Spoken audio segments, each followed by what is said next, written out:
Hello, you are about to watch Peacemaking and Transcommunality featuring John Young and John Brown Childs, speaking Monday, November 18th, 2013 at UCSC's Kresge Town Hall.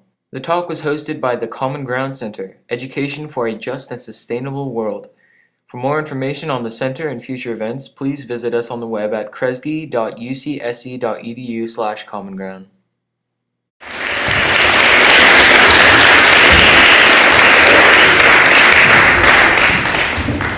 Thank you, Michael. I mean, really thank you. In fact, you just gave my talk. Very excellent. I'll just sit down. But I appreciate your generosity, and if you feel fortunate to be in my class, if you're fortunate to have a student in my class, because it's always sincere. It's always interaction. And I'm always, I'm right-handed, so I just straighten out moving in that direction. How's this? Stand funny about it. Okay. David had suggested that I begin my question or an issue of why we're here. But I said to David, well, let me rearrange that a little bit. Let me just say why I'm here and ask you to reflect on why you're here. Let me tell you where I'm coming from, literally and figuratively. Michael's already given a really good outline. Let me just fill in some of the spaces there. I was born on December 2nd, 1942 in Boston, Massachusetts, in the Roxbury section in a housing project. Malcolm X, before he was Malcolm X, was about 3 blocks from me. I didn't know him when I was a baby, a teenager, but Malcolm Little. And that housing project was about 30 miles north of a part of Massachusetts called the Blue Hills, in which there is a large pond, which in the Algonquian language, the original people there, is called Pocahontas. Pond means pond, and Ponca is something on the order of the freshwater pond place. My mother's ancestors were Pocahontas people of the Massachusetts Confederacy. The state ripped off the name, Massachusetts. They also ripped off the land, so Massa, by the way, indigenous words are so amazing, so beautiful. Massachusetts is an Algonquian word. Massa means roughly big, large. Chusaq means place. So the Massachusetts Confederacy were people of the Big Hill place, now called it Blue Hills. That prefix, Massa, by the way, is part of that large Algonquian family that stretches all the way north to the Abenaki and out west to the Cree and the Blackfoot.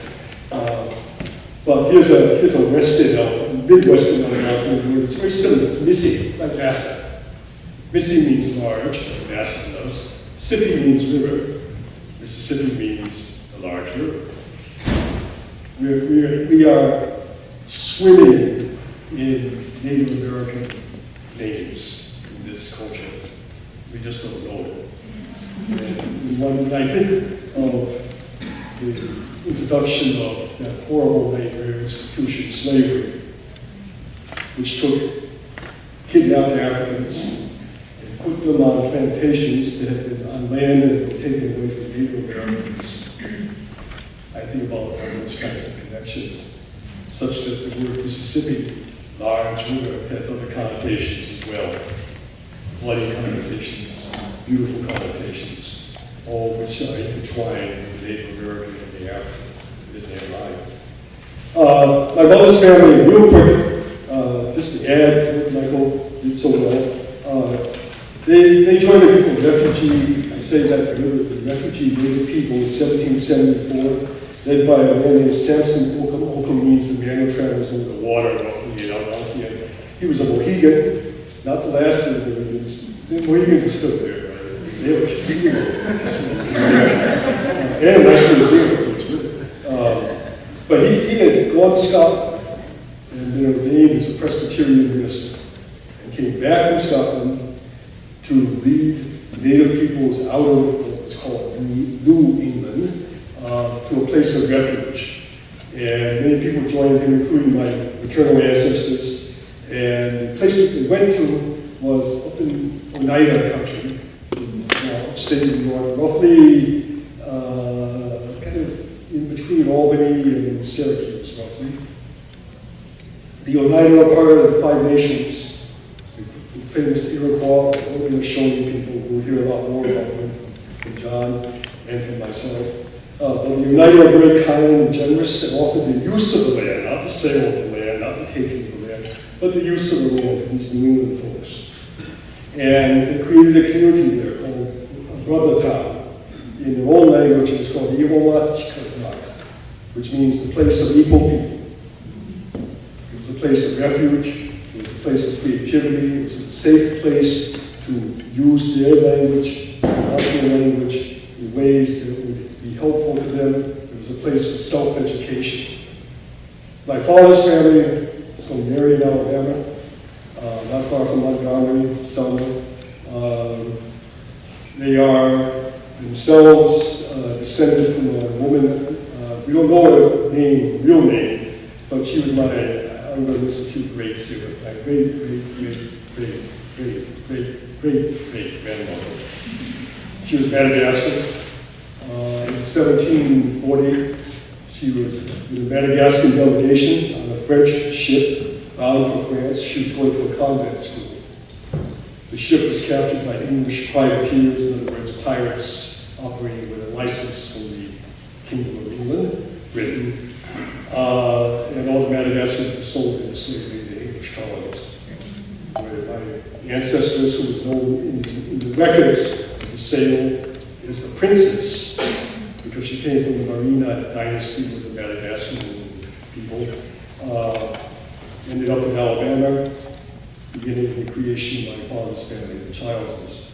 After the Civil War, after the abolition of slavery, the Childeses were among 6 black families in Marion, Alabama, Perry County, who established one of the first high schools to teach teachers, black teachers, in the South. It was called Lincoln Normal School. Normal was the word for teaching colleges.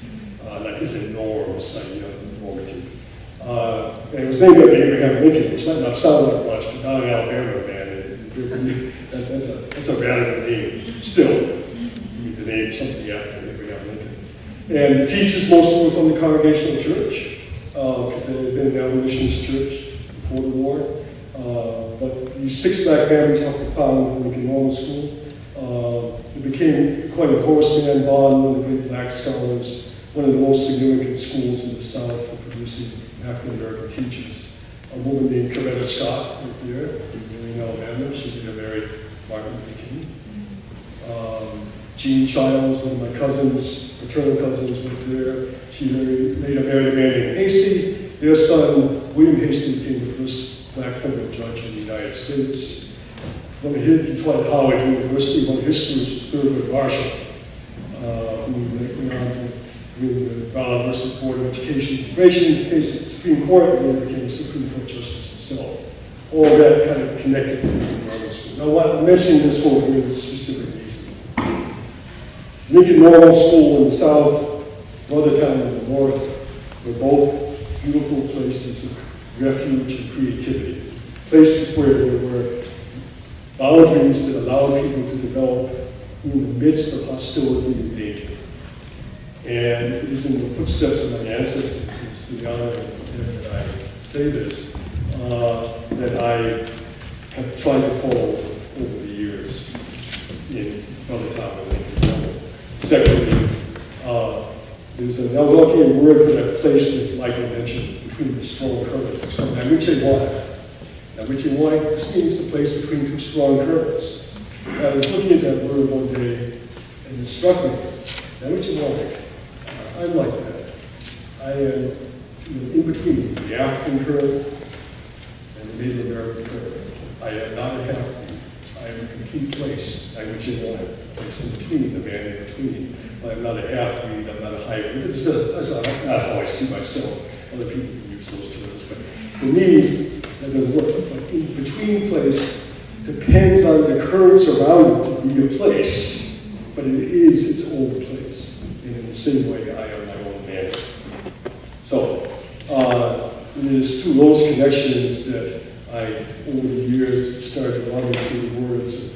The one called Peacemaker, he has a name, but it's more proper to refer to him as the Peacemaker, certain kinds of ceremonies, who brought peace to the 5 nations, the Mohawks in the east, the Oneidas down in Doggins, down near Syracuse, New York, the Cayugans, and the Seminoles in the west, and what's now Buffalo.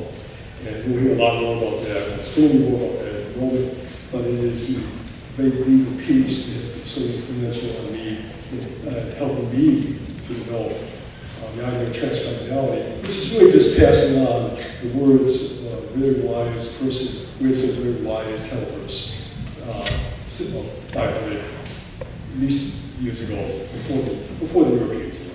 Okay, thank you. Guys, I forgot to mention that this is our overall flow for the evening. So we have just set the context. Thank you, John. And, other John, it's kind of confusing. John Young, I'll let you set your own context and then head into the story. Do I have a time somewhere, Andy? Okay. You make a wonderful time for something. Okay. Just go like that with a big old clock all the time. No, I'm just kidding. He can sit next to me and tell you that way. That was a great introduction. Really appreciate you taking us on that journey. Anybody else doing that? Yeah. It was really awesome. And I really appreciate what you did with your name between where these two forces come together, in between the two. We call them two rivers. Yeah, two currents. Really touching.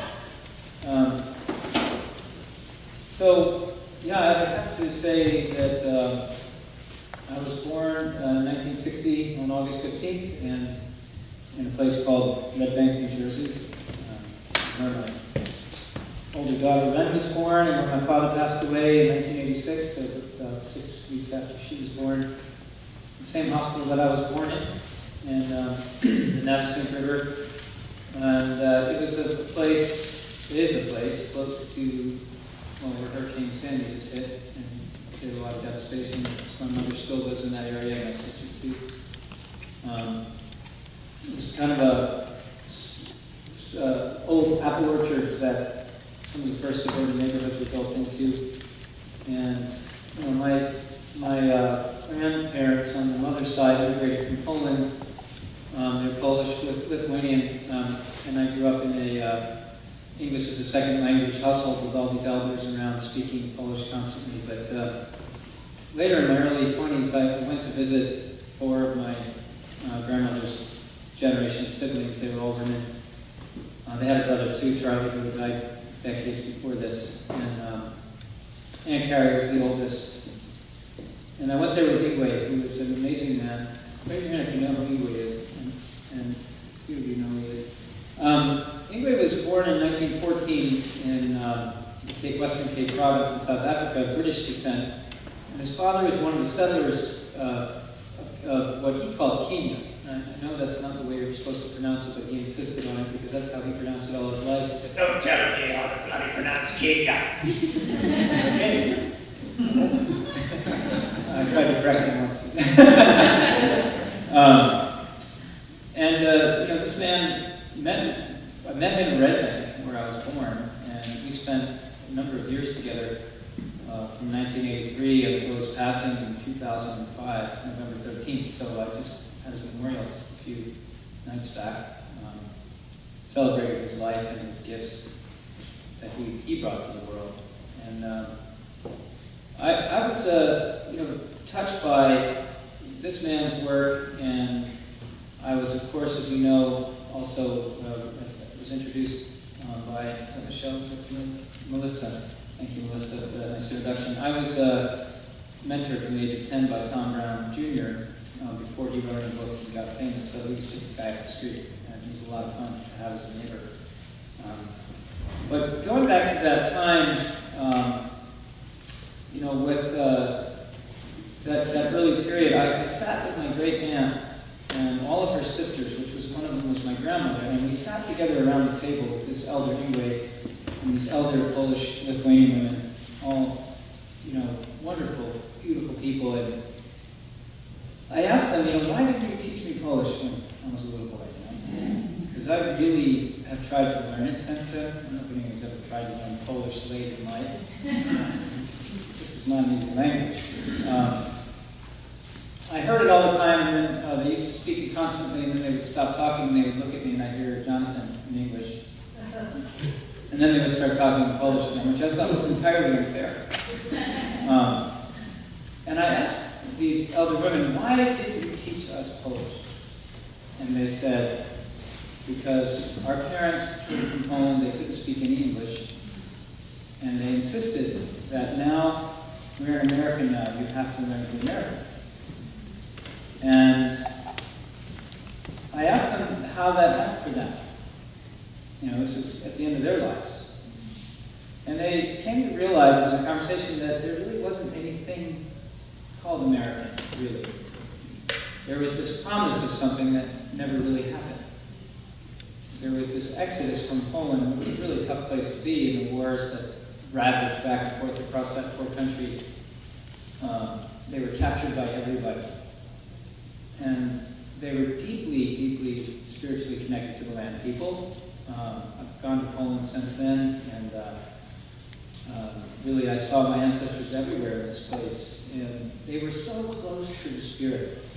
My great-aunt used to talk about dreams that she would have of the ancestors, and she told me from the earliest age all these mysterious things that she said were Catholic.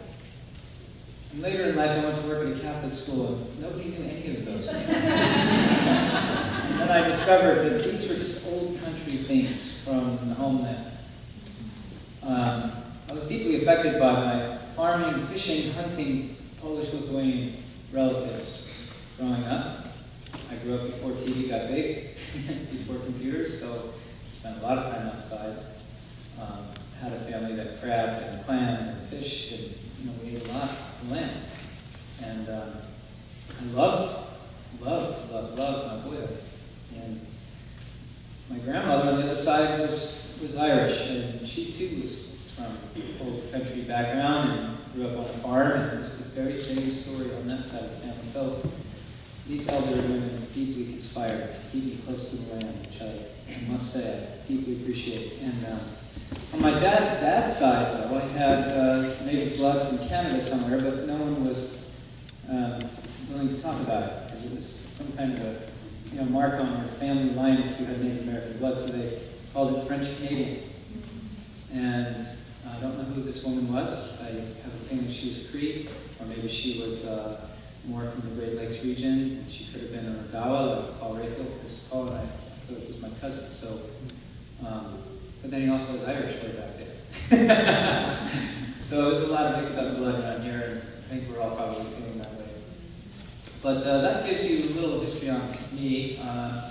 Grew up a naturalist and lover of nature, and I never left that. I have the deepest connection with nature. It hurts, actually, most of the time. It's so deep, I just feel so much of what's going on on this beautiful earth that we all share. I'm very grateful for that. Nowadays, I travel around the world and I travel around the world and I go visit friends in different communities around the world. I'm a big believer in adoption. Anybody taught me that?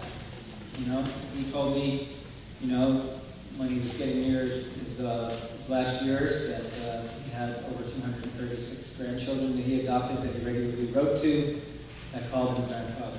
And he inspired me that way. When his oldest son, Charles, died in a car accident, he was hit by a car while running, actually. My dad died right in that same time period, and we really adopted each other. I see that though there was not a formal statement of this, my neighbor up the street adopted me when I was 10, and he stayed with me very closely every day until he wrote a book and became a famous guy now, author of 20-something books and teaching classes every other week all year. He's still going, 60-something, Tom Brown. And so my adopted friends around the world, in Austria, Innsbruck, all over Germany, UK, Ireland, Scotland, Canada, all over the US, I was also adopted by a Hawaiian family on the island of Kauai, Kanahola, traditional people, so I could teach art mentoring there. I believe in adoption, because I don't think we're going to really heal community unless we stay with each other for decades. Because healing is a long journey. Peacemaking is deep work, and it's a lifetime commitment. It's not something you learn in a workshop or in an evening. And it requires long-term relationships. It requires love, it requires forgiveness, it requires commitment. So evolve. And people need to know that there's love and trust behind it in order to feel grounded enough to really be peacemakers. And, so I feel blessed by all the brothers and sisters and aunties and uncles I have in the world that ground me and anchor me. So with that little background, I will tell you that a long time ago, some terrible war occurred where people were fighting over beaver tails in the territory that's now New York State. One particular small tribe needed beaver tail for a ceremony, and the other tribe had an abundance.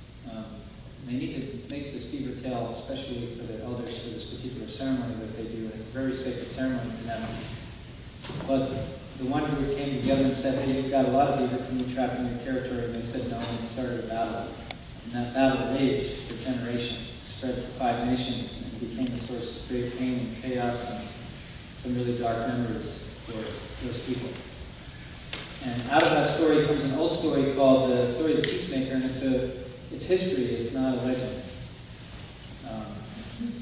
There's a lot to read about the Peacemaker, and you could go far beyond this night and find all kinds of good resources to read on the Peacemaker, and I'm sure Dave will be happy to post something somewhere for you, somehow. But I would recommend certainly Paul Wallace's work, The White Roots of Peace, which has a nice story and talks a lot about history.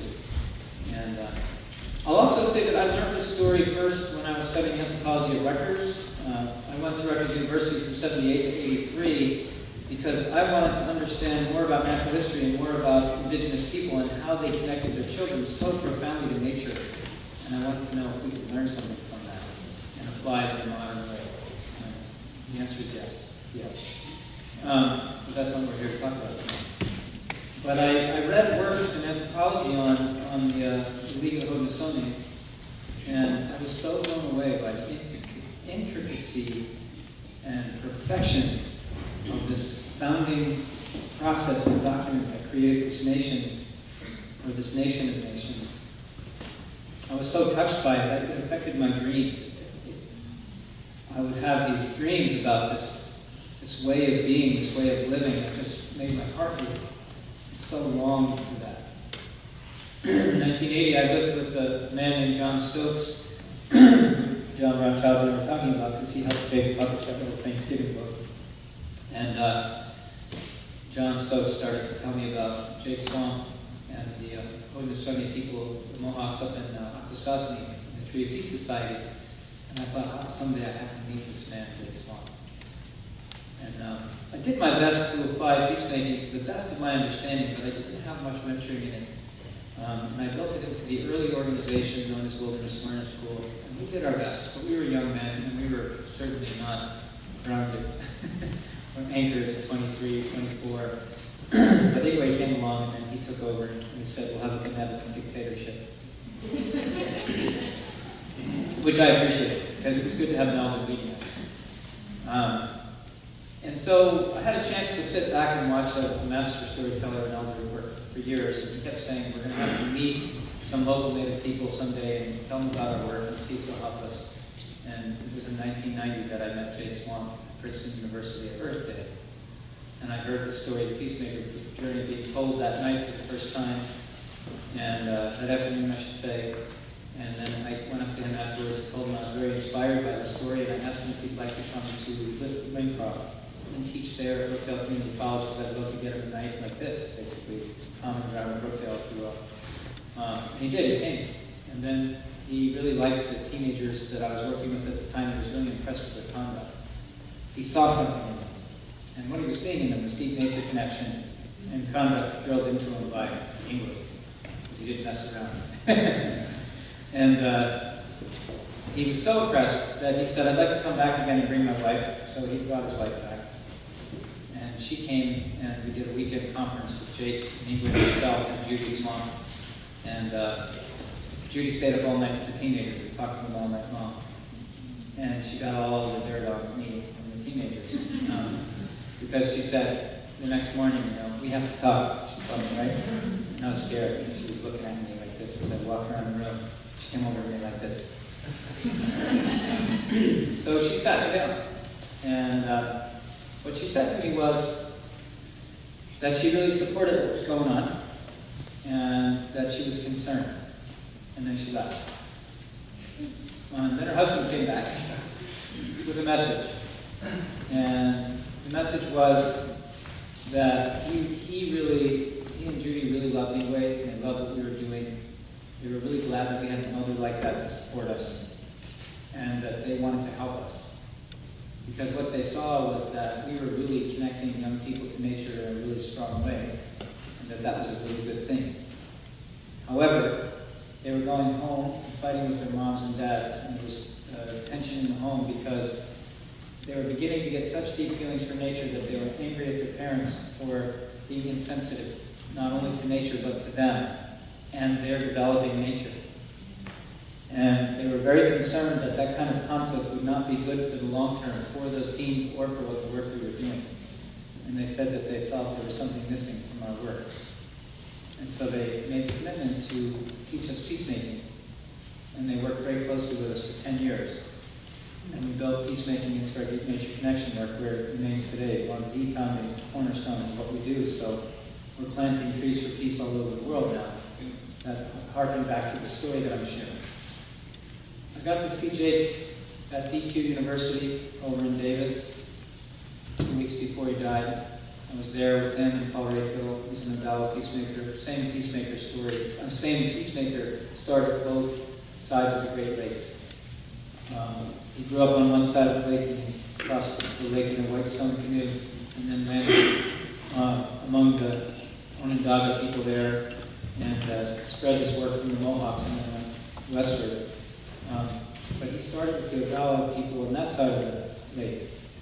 And so I've been working closely with those cultures in my work in building community. And it's been a real honor and tremendous loss also to lose Jake Swan. He passed away a couple of autumns ago. But we think of you tonight, Jake, because I know you're listening. And I think that I'll start the story. The story is a 9-day-long story, so let me know when we get to the 9th day, and I'll take a break. I have only about 4.5 hours of a 9-day story, of course, because I'm not from that culture. I learned the Reader's Digest version, and then I got chapters added over the years, listening to Jake tell it, I don't know, maybe 100 times, perhaps, I don't know.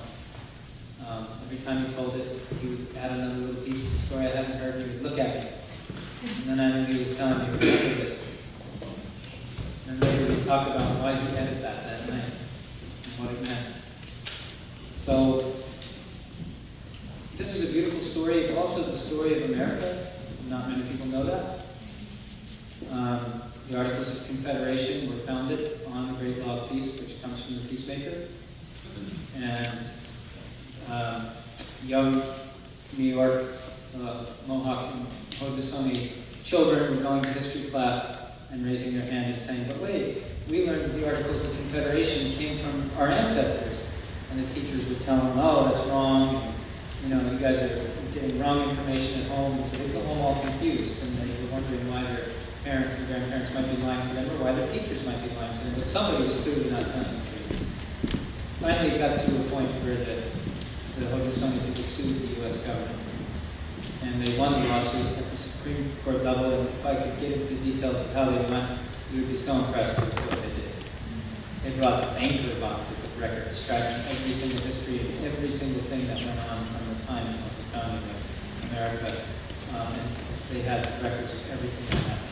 And the lawyers for the U.S. government were laughed out of court, who actually shouted out of court by the Supreme Court justices saying you should learn something from these Mohawk lawyers. They can teach you a thing or two about law. And what they were awarded was a resolution was passed at the 7th level. I believe it was 84 that year. And that particular Senate resolution acknowledged the contributions of the Haudenosaunee Confederacy to both the Articles of Confederation and the Declaration of Independence and the founding of our nation. So, how many people knew that before tonight? I mean, that's amazing. Isn't that amazing? So, guess what happened? Obviously nothing, because you don't know that story.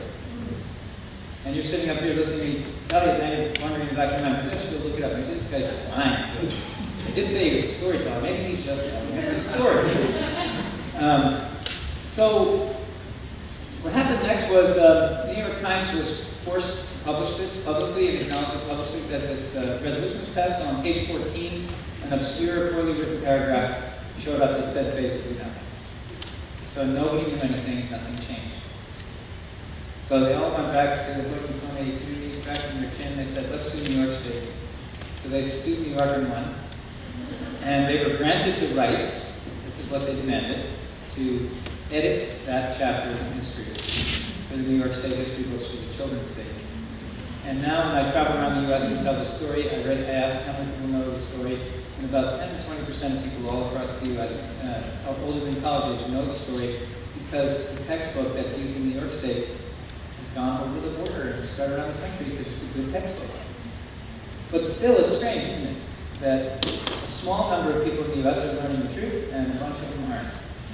And you don't know that this story is your story. If you pull out a dollar bill right now and look at it with your neighbor, I want you to notice that the eagle on the dollar bill is holding 13 arrows in his talon, and in his other talon he's holding an olive branch. The olive branch recognizes peace.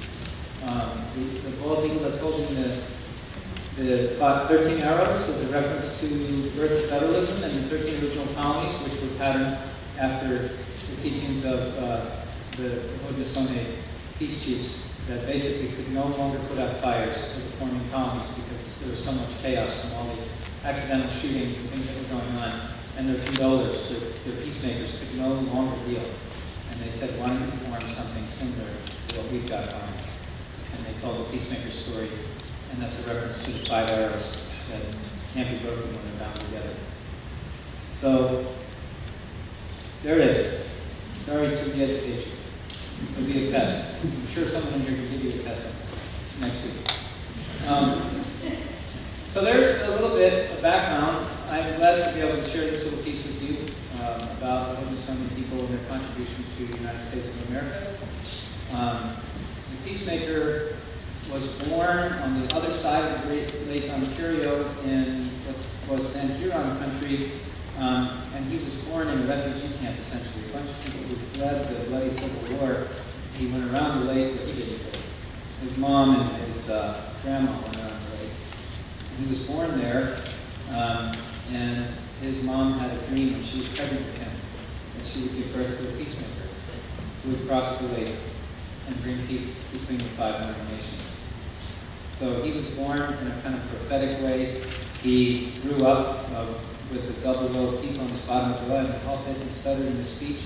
And from the very earliest age that he could speak, he claimed he was a peacemaker. So even when all the other boys were practicing war because there was war everywhere, he wouldn't engage in that, and he would often get picked on and beat on, but he would never fight back. He would always have really good words back. And so they say that he used to sneak off with the children, and the parents would hear the singing coming from the forest, and they'd sneak over to see what was going on, and then he would fall silent. And so they went to the hunters, and they said, can you sneak up over there and creep up in your best kind of sneaky way? We've got to find out what this crazy peacemaker guy is teaching our children. Strange ideas. So they sent their best, scouts over, and still he would fall silent when he sensed their presence. And so I learned later from Paul Rayfield something really fun, which is that those were the ancestors of Paul Rayfield, the children of that time. And the peacemaking traditions that were put in place from these children being little until they were adults, when he finally finished his white stone canoe. He carved it out of white stone, pushed it out into the water, and paddled across the lake. Before he left, he told his mother and his grandmother, he said, I'm going to cross this lake. He said, and I'm going to go work on bringing peace to these 5 foreign nations. He said, but I want you to come to this white birch tree. And he took a knife and he chopped off a branch. And the sap started to run from the place where the branch was cut. And he said, if you are wondering if they've destroyed me in my work, you come to this tree and look. And if you see human blood running from this cut, then you know they've destroyed me. But if you see fresh green branches still growing, then I still live. And he never came back across the lake. He landed on the other side of the lake in a place on Onondaga country where he ran into what amounts to a drug, sort of, I wouldn't call them a drug cartel, but they were kind of like that. I mean, they were this man named Tadagaho, who was, in Medicine Stories version of Tadagaho, he was a much loved young man, but then he got some kind of poison from hunting a strange bird, and the same other versions painted differently, but there's many different versions of the Peacemaker story you'll find as well, but they all kind of generally agree. Tadagaho became a very fearful man who was considered like a sorcerer. They said he could throw his mind through the air and kill people, but Jake later explained to me that they think it just meant that he had influence. And he could use his mind to influence others to do killing for him. And he controlled this whole region. And he took protection money from people. And so people were really afraid to do anything against his spies who were everywhere. They didn't want to do anything against Tadagaho. So people lived in fear. And also there's this terrible bloody civil war going on all around. And so it was that this Mohawk man named Hiawatha, he had married an Onondaga woman, and he was living here in this community, and he had 3 daughters who he loved very much. And he took a stand against Tadagaho one time and called a meeting in the town hall, if you will, which is a longhouse. And when people came in to meet with him, to talk about what to do about all these creepy people who were manipulating things in a dark way, he had 3 daughters. He didn't want them to grow up and marry one of his characters. So it didn't go so well for him that night. And I'll get back to that in a minute. But in the center of this is this dark guy, Tadagaho. And Tadagaho has got his henchmen going further and further out into the country. And on this day, they're collecting booty and taxes for this man, right? And they come out to this little cabin up on the shore of the lake. And there's a woman who's living there. And her name is Jugunzaze. Can you say that? Jugunzaze, she's the mother of nations, as we'll find out later. So she's the mother of the United States of America as well. Jugunzaze. She was sitting in that little cabin. And when the peacemaker came across the water, he stood in the front of his canoe and he said, "Go and tell your people a messenger is coming bringing a dream of peace." And these guys were looking at each other like, "Look at that canoe. Tadagaho's going to love this canoe. It's sparkling white and shining. This is going to be a good thing to take. Let's just pop this guy and take his canoe." Right? So they're just waiting for him to kill him. He got up on the shore. But when he came up, he had been talking like incessantly towards these men who were waiting basically to kill him. And they say he had the power to divide minds. So as he was speaking, some of the men started to rethink their whole experience with Tadagaho, and they're starting to say, "I like what this guy says." And then the other ones are saying, "He's just a fool, let's kill him and get his canoe." And then they started fighting among themselves and they couldn't make up their mind. So they left him and went away. And they had to run and go get more stuff, And so he looked at this little cabin that they had come from, and he goes up there and he finds Jugunzaze in there, and he tells his story of who he is and what he's doing there, and she breaks out into tears. And the tears have 2 meanings. On the one hand, she's very, very sad for what she's done to support Tadagaho, basically because she lost hope. And she just sold out. Said, "I can't carry this wish in my heart anymore, it's too painful. I'll just help the dark side," basically. And she just fell into kind of a complacent state. And she began to feed these guys, and that made it so that they could even go further out and infect even more people in a negative way. And that's why she was crying. The other reason she was crying was because when she heard the peacemaker talk, it brought her back to her childhood and her dream, her longing she had when she was a little girl, that couldn't the world be beautiful and peaceful? Couldn't the people get along? Couldn't the people live in harmony with nature and one another? And she had this whole dream as a little girl. She was so sad about the conditions that people were living in and how they were towards one another. But she had this dream, and he was reminding her. of this deep-seated dream that she was grieving so heavily. And she said to the peacemaker, I want to be the first one to accept the great peace. I want to be the first one to support this cause. And so I want you to know that I'll always be here to support you in whatever you need. I'm going to be the first one to accept the great peace. That's how she got the freedom of information, because she was the first to accept. And he said, hey, maybe someday if I succeed, I'll call for you. Will you come see me? He said, she said, yes, I will, most certainly. So he wanted to know who the most evil of all the 5 nations was in this war. And she said, why? And he said, well, because I'm going to start with them. He said, well, why would you do that? And he said, because maybe I'm deluding myself, and maybe I'm not really a peacemaker. But if I go to them first and they kill me, then I know I was just fooling myself. But if really I was sent here from the Creator to be a peacemaker, then I'll succeed. And if I get the really bad guys first, then everyone else will say, oh, you got them? Sure, we'll do it. Anything you ask, you know. So he went straight to the Mohawk country. And when he got there, he experienced some very heinous things on the way. He passed a guy that lived in the woods who was living in a really kind of dark manner. His hair was all entangled, and he was eating really not such good food, and living in this little cabin. He was basically crazy with grief. And Peacemaker dumped his stew out of the woods and taught him to hunt deer.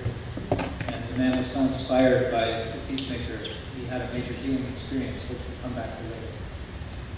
And then this Peacemaker, he went on to the Mohawks, and when he got there, he discovered that he wasn't an honored guest. They met him on the top of the hill where he lit a little smoky fire so they could find him and come down and check a doorbell from the times, you know. But in those days, they had wooden stockades with sharp points around the villages, because in the middle of the night, these different fights were going on back and forth, and it wasn't safe to go to sleep. You had to have guards posted. They basically were building wooden castles in those days. But in the middle of the night, at any time, suddenly you could be, your house would be catching on fire, and you'd try to go out through your door, and there'd be people just hitting you on the head with these special weapons designed especially for puncturing brains.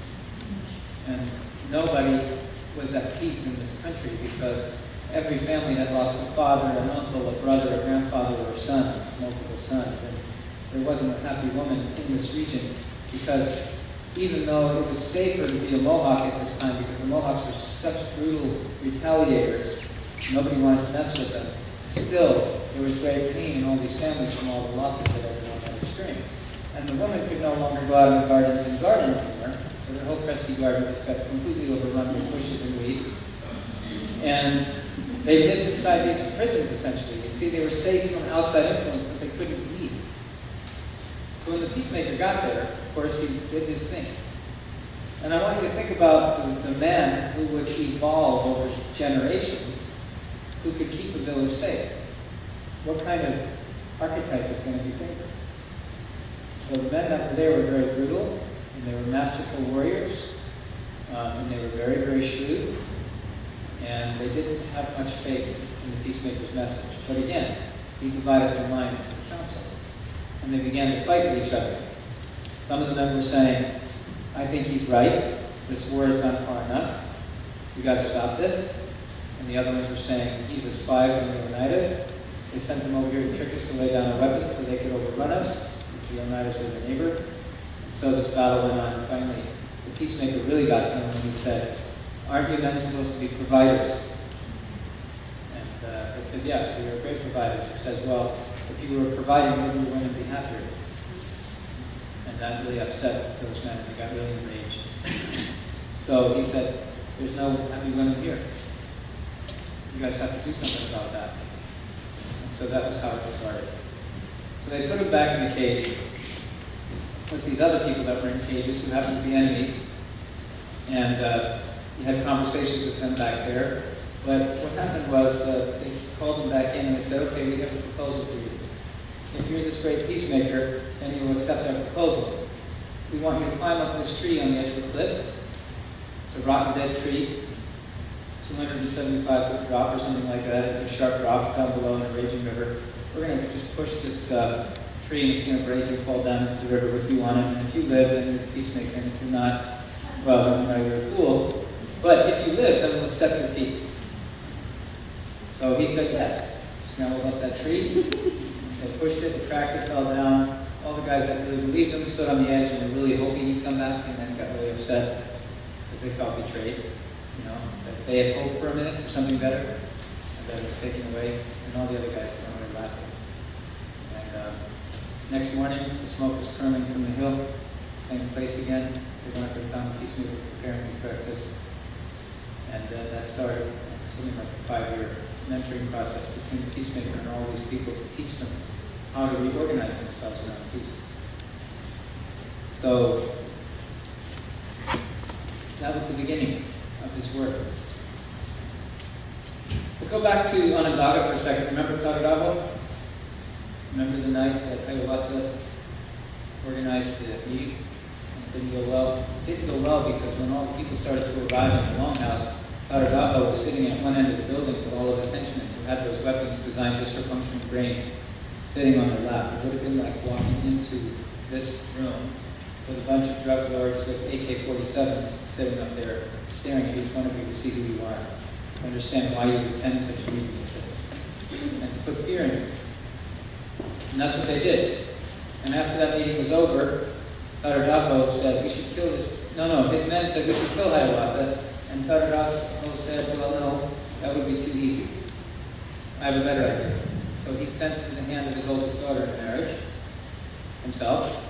And of course, Hiawatha refused, and so she died mysteriously. And then the second daughter, and the third daughter, and then his wife.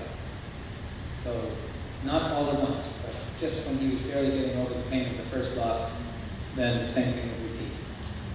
And in this way, this man went insane.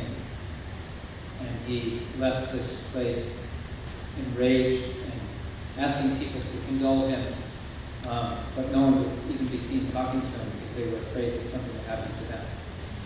And so he went into the forest and hoped that he would die. But he didn't. Instead, he ended up in that little cabin. In the little cabin in the woods.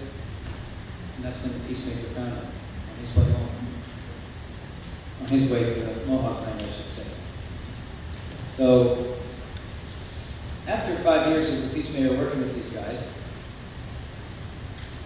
he was standing up on the edge of the forest, looking down at the clearing, and the women were now outside the stockades, and they were working in their gardens, but there was a sound, and it was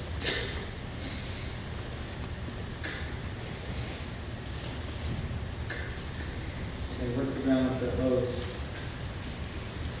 and the children were sullen, and they were sitting with heaviness, and the men were walking, looking down. And the peacemaker looked down on the scene, and although they weren't fighting anymore and causing trouble in the neighborhood, they weren't very alive. And he remembered back to when they were spunky and full of fire when he first met them. And he wondered if he had made a mistake. And it was just then that Hiawatha appeared on the edge of the woods. And the peacemaker barely recognized him because he was a new person with this white chest plate on made of these shells that he picked up. And he had a bright look in his eye, and he told the story to the peacemaker about how he had received a vision after he had healed from the grief that he was holding. And he was given these words of condolence, which are absolutely so beautiful and so cathartic, that they're about the dust of death settling in the eyes and bringing the tears, the dust of death going in the ear holes and blocking them so we can't hear anymore. But basically, when someone has experienced a great loss, they can no longer see the beauty of nature. They can no longer see the beauty and the sacredness of a child.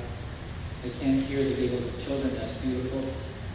And so they lose their connection to the value of life. And so the peacemaker listened to Hiawatha talk about this ceremony, which is called the Edge of the Woods ceremony, because it commemorates this moment. And the peacemaker suddenly realized, hey, I know that's what these people need. So can you do this ceremony right now? And so they called this village of people, Mohawk people, up to sit under the edge of the forest. Hiawatha addressing them with these words of condolence, and there was great catharsis. And there was a word that's spoken. He said, I'm going to turn to the universal powers of us all and ask for a favor on our behalf, that tomorrow when the new sun rises, you will be restored to the upright mind, which means your eyes will now see the beauty of nature and see the smile of a child as sacred, hear the giggles of children as sacred music, and know that they're sacred, and know that this earth is sacred, and hear the beautiful sounds of nature again, that they'll find their way to their heart, and many more speeches like that. And in the morning, the next morning when the new sun was rising, the peacemaker and Hiawatha sat on the top of that hill to watch what happened that morning. And that next morning, the men were walking with a little bounce in their step because the women were singing and humming at the same time. And they were singing these beautiful songs in the garden that they remembered from when they were young. And the children were chasing and running all around. And it was at that point that the peacemaker realized that healing grief was at least half of the work of peacemaking. And that it didn't matter how simply organized something was. Without the healing of grief, there would be no vitality. There would be no life. And so the two of them became partners. And they went westward. And when they got to the Oneida country, the Oneida said, the Mohawks did what? Where do we sign? We're in. And so it didn't take long for the Oneidas to completely agree with the peacemaker's plan. Of course, the next place they had to go to was Onondaga, and that's where Tadadaho lives. So things didn't go so well the first time they came there. They ended up going back 9 times to try to reach Tadadaho. 9 times. Over years. So if you think peacemaking doesn't work the first time, come on. 9 times. Tadadaho. Cayuga country next. The Cayugas kind of went the same way as the Oneidas. And now there was this great group of people that had assembled in this great sort of cross-country Chautauqua teaching crew that was common ground on the road, teaching peacemaking to communities as they traveled. And they were leaving a trail of organized people who were really working to create what amounts to a truly powerful, truly representational democracy. It was the first of its kind, and that scale, at that size. Some people say it's the oldest of its kind and the truest. They got to Seneca country, things got a little hairy, and I'll just say this, that the Senecas were getting ready for a civil war. The battle was about to happen, the peacemaker was right in the middle, and they basically were ready to kill the guy and put an end to this whole nonsense of peacemaking, because they were really in this great hostile place, the Senecas among themselves. And the peacemaker said, wait, stop. If it turns to darkness in the day, as if it's night, will you accept the great peace? And they looked at each other, sure. And then, lo and behold, a full eclipse happened moments later. And they all laid down their weapons and took that as a sign of their enjoyment. So that actually helps, we call those guys paleoastronomers, to pinpoint that day, because that happened in Seneca country something like 1,000 years ago. So this isn't a whole story. There's a lot of controversy about how old this story is. Some of the stuff that's being taught is that they learned this from Rousseau and Locke and Hobbes, and that really the founding fathers of America taught these guys as the peacemakers. Love that one. But the paleoastronomers have put it back somewhere like 1000 AD. Okay, so I don't think there was many Hobbes, Locke, or Rousseaus back in those days. So it was that now they have 4.5 nations gathered, right? We're talking hundreds of thousands, if not millions of people now who've now joined around the Great Peace, and now they're coming back to Onondaga. You with me on that one? So you can imagine what the old warlords are saying, can't you? About Tadadaho at this point? Why are we wasting our time with this dude? Let's just kill him. This is overpowerless. This guy deserves to die. Come on, let's take him out. I want that. Especially you. You should be wanting to kill this guy. You took your wife and your daughters. Peacemaker said, no. We have to use our upright minds. We have to use our good minds. And we have to use our creativity and our consensus together to figure out how to solve this problem, because one of you knows the answer. Because someday, the children will say, when the peacemaker could have killed Tadadaho, he didn't. Because he believed in the strength of peacemaking. But if we kill him, someday long into the future, it might come to a time when murdering somebody seems like it could solve the problem. And we'll say, but look, the peacemaker did it way back when. So we can do it. So we have to be impeccable in our choice. And after 9 attempts, Hiawatha remembered a song that he learned during his vision when he received the condolences. And it was a song from a turtle that taught him this beautiful song, very soothing. So he taught this song to all the people, and all 100,000 voices converged on Tadarabha singing this song. And Hiawatha was the one who walked up to him and stood behind him and put his hands on his body. By that time, Hiawatha was a powerful grief healer, a powerful condoler. And he took the 7 crookednesses out of this man's body and helped to heal the grief with soothing words and with what I would just call vibrational medicine. And there was a great healing. Tadarabha was straightened up. He laughed a deep laugh. And I'll tell you a little bit more about that. But I want to tell you that I learned one version from the Mohawks and I learned another version from the Senecas. And it was pretty funny when I got with the Seneca guy. He heard me tell the story one night. He says, let me tell you how it really happened. He says, I'll tell you what the Senecas say happened that night. So I learned from the Mohawks, and maybe they just told me this, because I'm not going to say that they didn't know this at all, because I don't know if they knew it or not, right? It wouldn't be fair to say that. But what I learned from Jake was that the sound of the singing was soothing, and that it calmed him down. And it calmed him enough that allowed the peacemaker and Hiawatha to come right close to him, at which point the good words that they spoke could help heal him, right? The Seneca said, no, that's not how it happened at all. And Ralph Little Turtle told me this. He said, what happened was, the song that the turtle gave Hiawatha in a dream was an old lullaby from that country, Onondaga country. And it was a song that Tadarabha's mother used to sing to him when he was a baby. Now I'm going to get emotional. This is hard to say. And so they say that Tadarabha was touched in his heart because it was the first time that people approached him with dignity and love and honored him by singing a song from his childhood. And that opened up his heart. He said they finally seen him as a human being. Take it however you want. There was a healing that night. And it was that night that the 50th, the last man took the great peace as an oath. And it was that night that the Grand Council was formed. And the 50 chiefs, including Tadarabha, those names live to this day. Tadarabha was there that night. His name lives on to the present. He's the Speaker of the House now at their Grand Council. That's his position. He holds and conducts the meeting. That name. But in those days, this is what they said, and what's still true today to the Haudenosaunee people to this day. The chiefs, they're not even called chiefs. That's an English translation. That's a bad one because they don't have a word that's like chiefs. They're not lawmakers. They are representatives.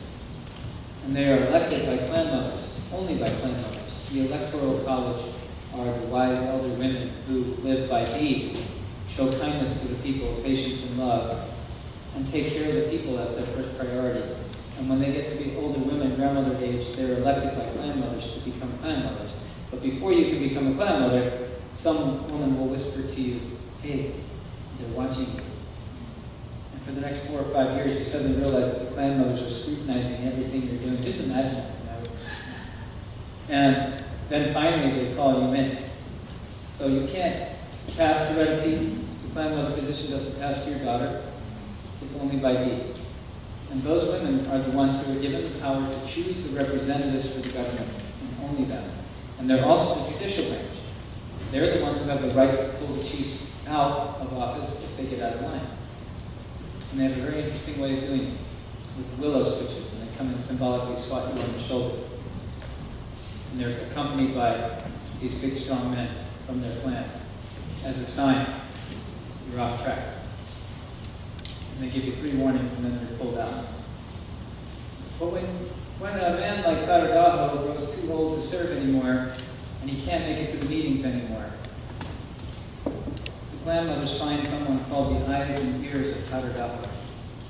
And they might take a man in his 30s or 40s and put that man in as the helper to Tadarabha, and he'll run to council and represent Tadarabha, but he can't vote.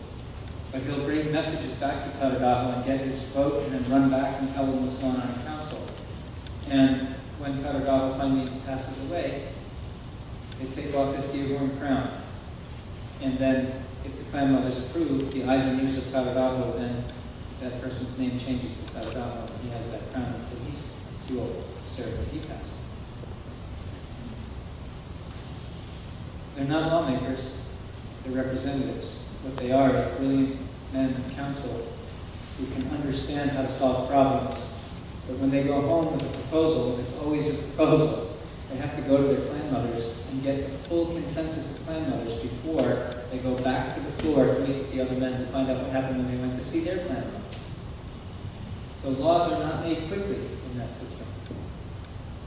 But when laws are made, by the time they are fully adopted, there's 100% consensus among the men who represent the consensus of, as many as 9 clan mothers. And those clan mothers all talk to the other women in their village, and all that is table talk in every household, and pretty soon, by the time a law passes, everybody in the community has influenced it or at least talked about it. So there's no surprises. So they're not lawmakers, they're representatives. And when laws are made, they fall into place with a sound that goes like this, ka-chunk. And all of nature vibrates with the truth of that law. I worked for a lobbyist firm in Washington, New Jersey, back when I was in college, just for the experience. And I was horrified to realize that there was hundreds and hundreds of laws passed every year. And it's our responsibility to keep up with it. It's a little bit crazy compared to what I just described, isn't it? Would you feel safe with that kind of government? I should. I would not want the responsibility of trying to elect somebody to office when I don't even know them. And I'd much rather a clan mother elect my representative personally, because then I would trust that they were the people. And I would also trust that the clan mothers could yank them right out of office if they got out of line, and that it would happen fast. And that they wouldn't put them in jail. They would condole them and heal them the way they did with Tadadaho. And that maybe this man would return in good standing later. There's always a way for healing to occur. There's always a way for redemption to occur. The great law is a very, very beautiful piece of work. It's visionary. It has like perfection the way nature has perfection. And it's well worth looking into, studying deeply. If you care about the future, if you care about peace, if you care about democracy, you should dive deep into the study of the great law of peace and really get to know who this person is. The night they planted that tree, the peace, and the 50 chiefs held hands, and they put that tree in the ground, the peacemaker said, "Hey, you got to say, you out there?" And she came from the back, and she came to the front, and it was on that night that he recognized her as the Mother of Nations, because she was the first person to accept the great peace. And it was on the foundation of her acceptance that the great peace grew. So now you know the Mother of Nations, you met her, you felt who she was. It's time for her to come back. We need some peace in this world. And I'll stop there. Thank you. According at least to Paul Waller's compendium of the story of the peacemaker, which is in that book that John mentioned, The White Roots of Peace, White Piety, Roots of Peace. The peacemaker appeared at the house of the Board of Nations. She asked him who he was, why he had come. He said, I'm paraphrasing a little bit, I bring to mind the master of life, that all people shall love one another, and they shall live together in peace, thinking will replace killing. We shall have one long house. We shall live in one long house, and then chief mother. And her response to that is very striking to me. It's had a lot of influence on me. She says, again, I'm paraphrasing it a bit, thy words are good. What form will thy words take when they come to work in the world? practical reaction. She doesn't say, terrible idea. She says, nice idea, basically, how's it going to work? And he does have an answer to that. It's a long answer, it won't go into a long answer. But he does something that's quite good. When he talked about it would take the form of a longhouse, he was referring to the fact that people live in longhouses. That different compartments with different families, depending on the length of the house and all this. So a longhouse was one structure with many families. Each family had its own identity, its own location, its own boundaries, its own hearth, its own fire. But it was part of one structure. There was both autonomy and unity. So the longhouse was a living reality, it was a practical architectural reality. But in his image of the 5 nations, the longhouse is a geographic reality. He was saying, we can be as the longhouse, the Mohawks in the east, at the eastern door, in one compartment, the Oneidas in the next compartment, the Oneidas in the middle compartment, the middle Flyers, the Cayugas, and the Senecas in the western compartment, the western door. For me, this has had a tremendous usefulness. And by the way, I should say that John Mohawk, the late John Mohawk, Dr. Professor John Mohawk, who was senator, who was at State University of New York at Buffalo, says, I think in one of the prefaces, the preface to one of the Paul Mohawk's books, he says, we can learn from the great League of Peace, he said, as much as John has said already. Not because we can become Haudenosaunee, but everyone can do it. It's not that when people can do that, it's just as people can learn from Plato and Aristotle, so can we learn from these words. You don't have to become, or shouldn't even try to become, a Mohawk, unless you've been invited to. It's different. But you don't have to, any more than I have to be an ancient Greek to understand it. So, the words are accessible, the ideas are accessible. So here's something like, as I look at what the peacemakers brought with him, as I look at the way the Great League of Peace was created, how it was structured, much as John has already mentioned, there are several things that strike me. One is the idea of what I would call coordinated autonomy, which is that the longhouse is one structure, but it has many different compartments. The compartments are free compartments. The clans are free, they are autonomous. The families are autonomous, down to the level of the individual, over to the level of the individual, there is autonomy. And yet at the same time, they are part of one structure.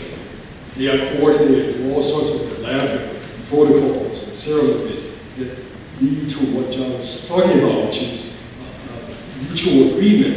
But it's done through one structure that's not hierarchical. By the way, Martin Luther King had a somewhat similar image. He knew about this, I think, he knows.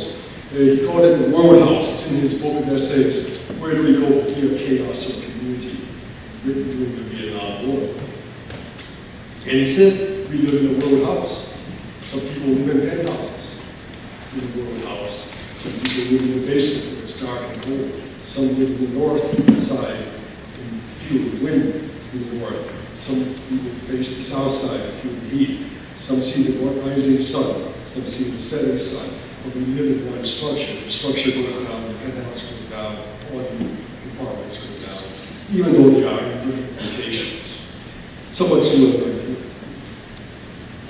So, the idea of, as I think back on some of the work I did back in, some people call it 60s, it turned out to be more like the 50s through the 60s to the 70s, but okay, let's say the 60s. One thing that struck me from working in SDS, these democratic societies, and other groups, is we had a problem, which was we had a tendency to fight amongst ourselves. Some of the stories John was saying. And the fighting took the form often of who's got the right, super right, absolutely right answer to the problem. We agreed it was a problem, but one group would say, well, we've got the right answer over here. I'm not going to name names of groups, but there'd be this group here. And the problem with you folks up there is you've got the wrong answer. The idea that maybe there were many answers to the problem, because the problem was so complex, it's hard to conceptualize. It's even harder to do. And this leads me to a second thought, which is related to the great league of peace, which is if it's hard to reach agreement, it's even harder to disagree and still work together. Mostly what we did was people got thrown out, or they ran out, or doors got slammed, and people's feelings got hurt. People who were friends became enemies, all in the name of fighting for justice. Now, I know there's some interference from the FBI, the counterintelligence program, which didn't help, but I think we, in a way, contributed to this idea of someone having to have the right answer, the only answer, and not being able to disagree constructively. So there's another aspect of doing the machine, which is what I call constructive disputing. And, when you think about diversity, I know the administration here, every now and then, at certain times every year, we're talking about celebrating diversity. Okay, that's fine, I'm going to celebrate it and be against it. Certainly. But when they say that, the image is one of people hugging each other, getting together. Okay, that's fine. I like to be hugged. But real diversity means there's got to be real disagreement on something. Because otherwise, we're talking about superficial diversity, color, skin, hair, gender, whatever. But if we're really diverse, then we've got to have different perspectives because we come from different, we're all standing, you're there, I'm here. Just physically, we have different perspectives, different angles. And of course, if you think about that as a circle, 360 degrees, they all come from different angles. But if you draw a line from all to the center, they all arrive at the same place, if we think that. So, for me, one of the key issues is how do we disagree with each other and still work together?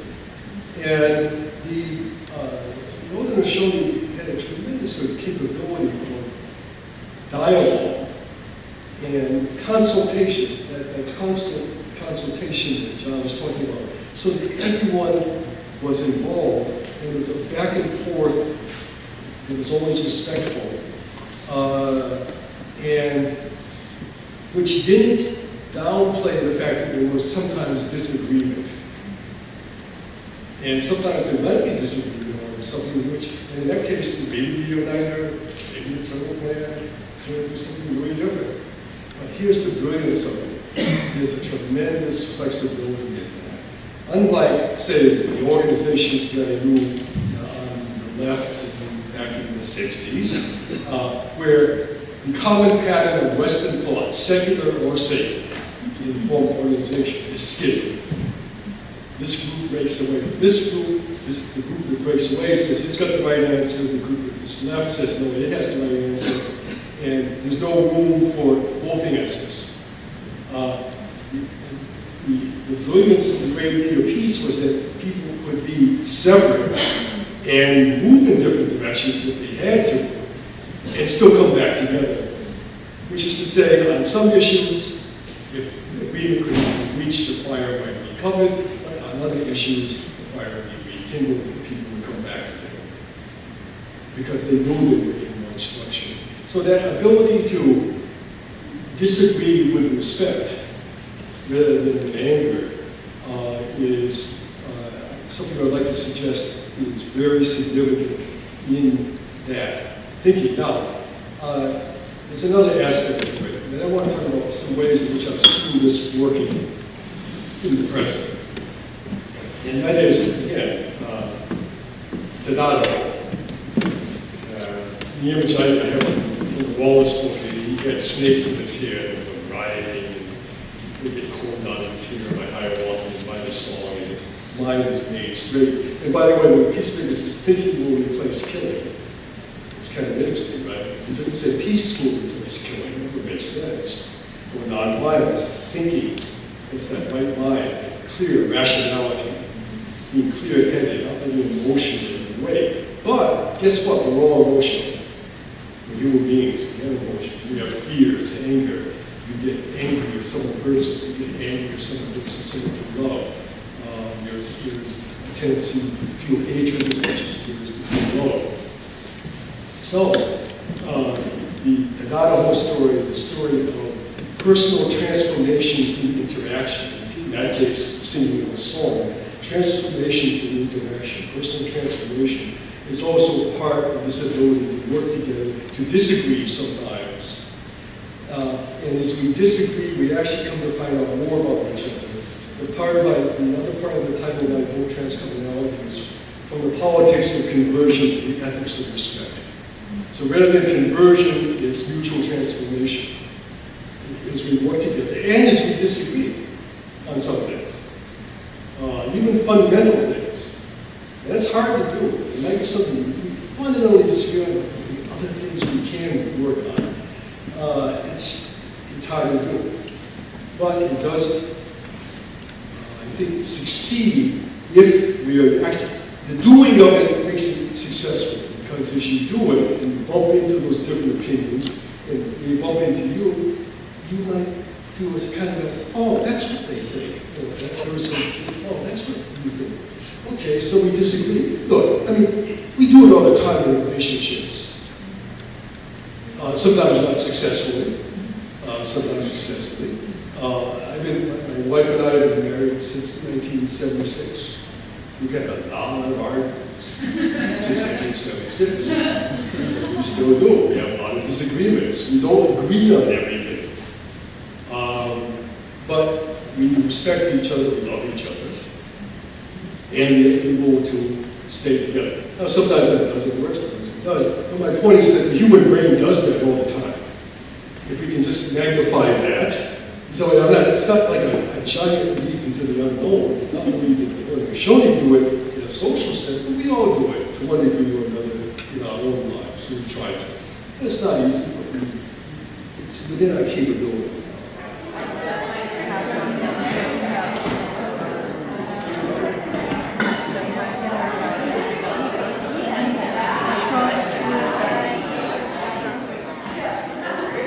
So with that, what emerged? What did you learn?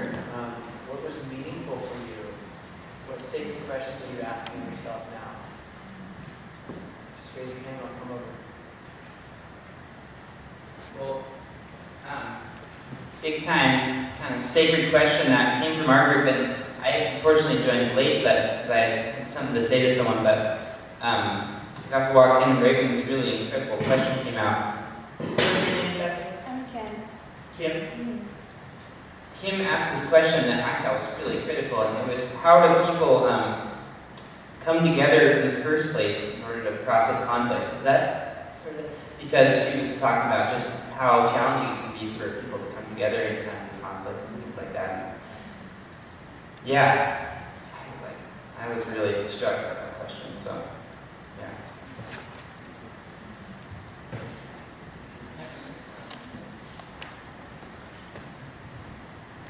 Gratitude and nature, and made me realize that maybe it's impossible to try to communicate with somebody who has their head in a computer or a TV or a radio or telephone or some electronic device. Maybe I should just wait until we're in nature to try to do that. But also, I was puzzled by how do you heal someone else's grief? Because if I'm careful with my words, but the words that come back to me are not kind, what do I do then?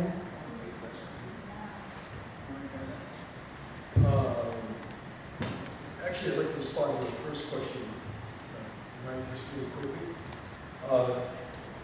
I worked a little bit with some people in Northern Ireland, and these guys were, so a couple of them were a Protestant paramilitary armed organization, and some were in Catholic paramilitary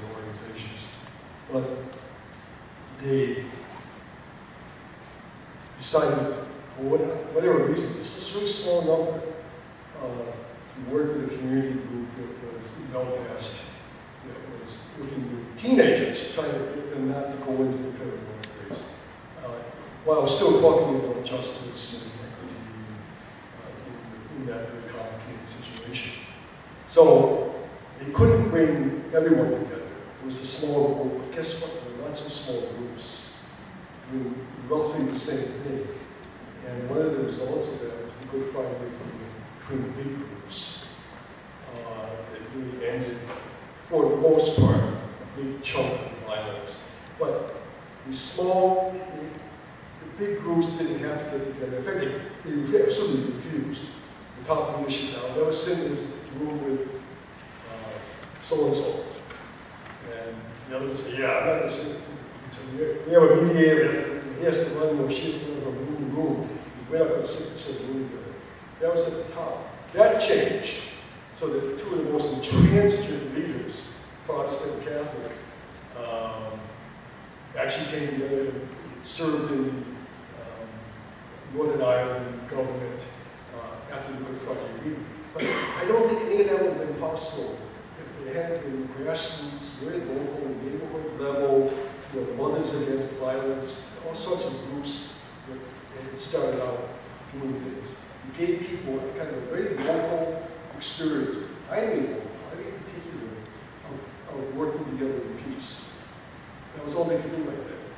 And maybe when it worked 50 years ago, it seemed to lay a new environment. So you don't have to bring nations together. That'd be nice. If you can do it, please do it. But you can bring small numbers of people together. Offer a secure place for that small number to meet. How do you look for you with another small question? Maybe you don't. Maybe that's the first thing to ask. Am I the right one? Is it for me to heal this or to work to heal this? And we always have to start, of course, I know you know this, but you always have to start with your own inner work. Are you willing to go to the fire yourself? Are you willing to go there to be healed yourself? That's a huge, important part of this. There's people who are absolutely really gifted at condoling or healing grief, but what's really interesting is that one person's grief healer is not another person's grief healer. So what might attract me and make me feel safe might not help you feel safe. And so from that standpoint, it's really important to understand that grief has its own unique flavor in each of us. And so there's a need for an ecology of grief healing. And there's a need for us, just like to create the space for small circles to meet up, like it was just talked about. There's a need for small circles to grieve and heal in that way, whatever that means, right? Some people might do it through Tai Chi.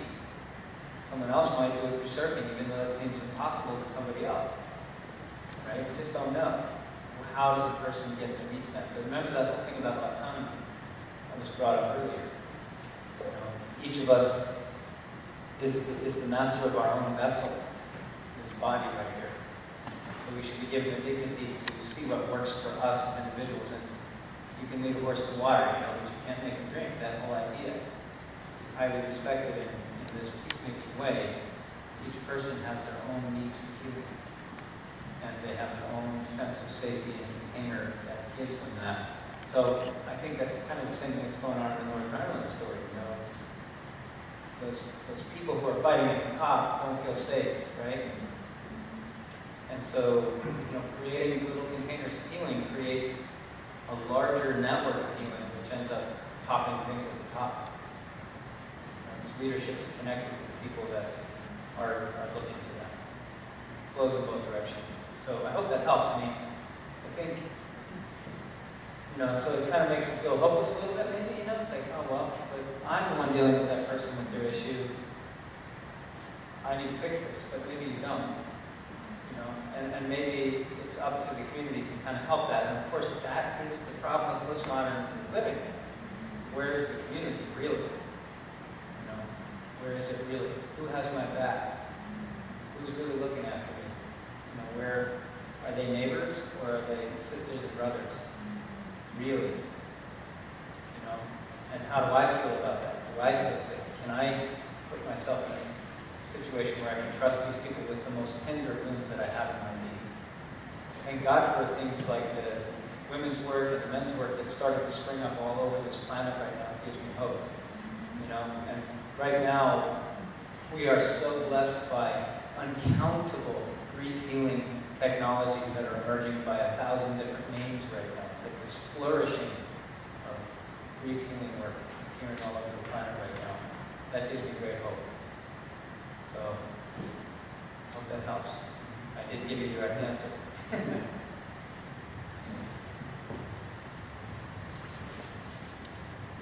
One thing that you talked about in my group was the words of the Mother of all nations. That response of, okay, what does that look like? The practicality of it. And one thing that really came up for me is kind of what John Young was just speaking to a bit of, just the idea of embodiment. You know, so much embodying yourself as the peacemaker that you go into these harsh places. It's like it doesn't matter how people respond because you're just carrying that seed so strongly. And also the fact that's a lifetime of work. Yeah.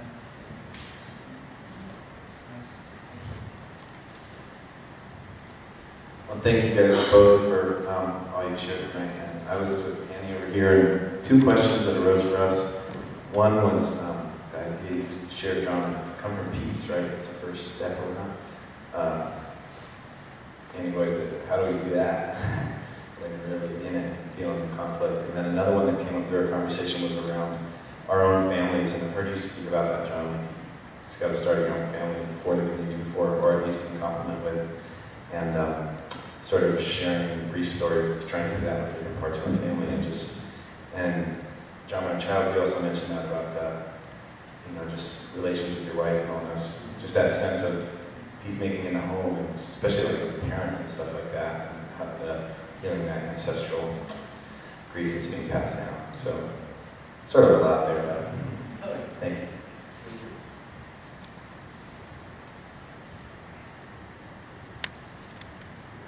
Can I share a very short story? John Lewis, who's currently representative in the U.S. House of Representatives, black guy, who was one of the deep workers in the Student Nonviolent Coordinating Committee, SNCC, during the 60s. Wonderful, wonderful person, very courageous, was arrested, nearly to death several times. And last year in Birmingham, Alabama, it used to be called bombing camp because of the Ku Klux Klan bombing black churches, was organizing centers, including the bombing of the 16th Street Baptist Church that killed 4 million black girls who were in Sunday school right after the March on Washington, as a matter of fact. And at that time, Birmingham was run by a police chief named Bull Connor. He was called Bull. He was a downright, this may not sound very peacemaker like it was a nasty piece of work. And he presented himself that way. Somewhere inside he wasn't, but he presented himself that way and was absolutely, he let the Klan do the bombings. Last year, the current police chief in Birmingham, Alabama, invited John Lewis to come, and the police chief gave him his badge. Badge of the chief of police of Birmingham, John Lewis. And I was thinking about John, who I just know slightly, but in terms of grief, and because there's a lot of pain and a lot of people killed in the civil rights movement, being in the civil rights movement, and I'm sure John feels that today, because it's not, some of that doesn't go away in a sense. But for that police chief to do that, I think had a tremendous positive aspect for John. And I think it had a positive aspect for that police chief. It turned the corner after these many, many years, but I thought it was a very decent thing for that police chief to do.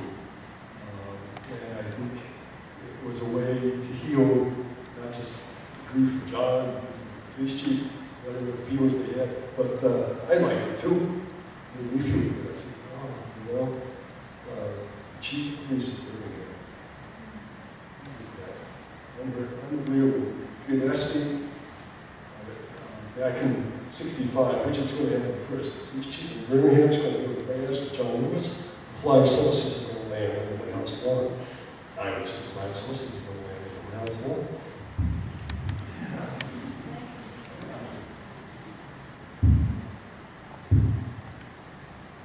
So, it's about that time, but not quite. A few moments left. So, I want to thank you for being here, everybody, and to again invite you for the long haul, right? This is not just a night-long talk on peacemaking.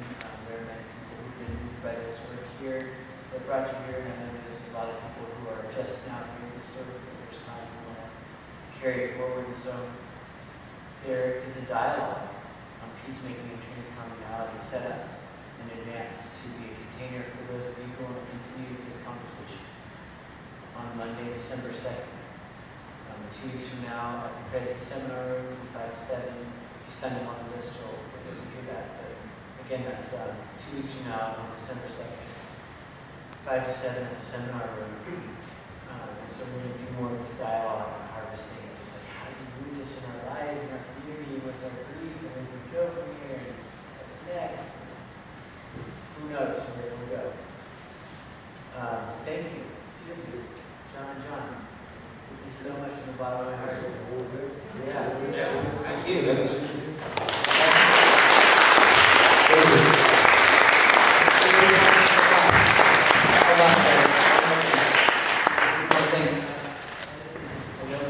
On the spot, and I'm imagining it to be a shorter version, but there's an end to sometimes I've heard bringing it into the moment right now, how we're part of some 200-year plan, and so I know what you're talking about. Waste no more words. In 1992, Jake Swamp came to Skidmore College in Schenectady. Is that no? Spring Valley. Where is it? I can't remember now. Something Springs. Saratoga Springs. There you go. And came to plant a tree for peace and to bring a unified message from the Grand Council of Haudenosaunee, which is a very big deal. To get 50 chiefs to all agree on a message, it means how many plant mothers? Maybe 9 times that many. It's a lot of minds coming together representing a strong message. And he came to this gathering of the Tree of Peace, and he said, I have a message for you, he said. He said that when the great tree was planted, that day when Taradawa was healed, and the 50 chiefs held hands around that great tree of peace when the whole Haudenosaunee Confederacy was born. The chiefs held hands in this fashion, one arm locked onto the other, in a circle. And it was said that, the peacemaker said, the time is going to come in the future, long into the future, he said, so I'm sending this message through time, that people are going to come across the water who won't recognize them. And they'll find the white roots of peace that come from the great tree. And they'll dig them up and they won't understand them, so they'll chop at them with sharp implements. And they'll weaken the tree. And the tree will fall over, but the chiefs have to stand firm and strong like this and not let the tree touch the ground. They'll come to rest on their arms. And they said, you know that time is going to come because certain prophecies will come true. So if it gets too heavy and these prophecies come to pass, if that tree breaks through and touches the ground, we'll be plunged into a time of darkness from which humanity is not likely to recover. But if the chiefs stand strong, the children of the people who chopped at the roots will be born with special gifts to run under the arms of the chiefs, and they'll stand the tree back up. And he said that when that tree gets heavy, there's a ceremony I'm going to give to the people that are present now. If you know it's going to break through, then you do the ceremony and you say my name 3 times in the forest and I'll return. Which is why we never say the name of the peacemaker. So, this is what they told us that day, Earth Day. He said, well, we've come with a message from the Grand Council. we did that ceremony in 1970, I can't remember what year it was, because all our prophecies came true. So for 1,000 years, this ceremony was passed from family to family to family. And in the 1970s, they did that ceremony. And they know now that the children who were born to run into the arms of the chiefs are all of you. And that's what he said. So he said, please tell this, anyone who will listen. We don't know what it means, but we know the tree is heavy. Look inside yourself and find out what that means, because it's your time to run into that tree, under the arms of our chiefs, and stand the tree back up. The time is now. That was the message. I hope that's a hopeful message, because I think the body is children. So thank you.